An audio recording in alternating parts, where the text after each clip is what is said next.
ভদ্রতার পিছনে না আপনার শয়তানি লুকিয়ে আছে। তোমার নাতনির কারণে আমার পাগলের মতো রাস্তায় রাস্তায় ঘুরতে হবে।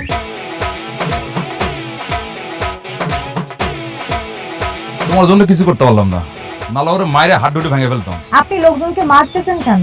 আর লোকজনই বা আপনাকে দেখে ভয় পায় কেন? শহরের মেয়ে কিন্তু আদব কায়দা কত সুন্দর, তাই না? তুমি স্বপ্ন যে আমার দু চোখে, তুমি মায়া আঁকা ছবি শহরে চলে গেল।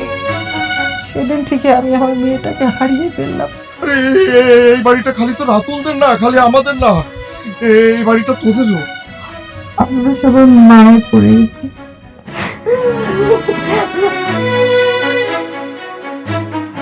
তোর ভিতরে প্রেমের বাসা না বাঁধলে তুই এই প্রশ্ন করবি কেন? সেই বাড়িতে আমার মাকে তোমরা রাখতে পারো নাই, তোমরা কিভাবে আশা করলে আমি রাতুলের বউ হয়ে থাকবো?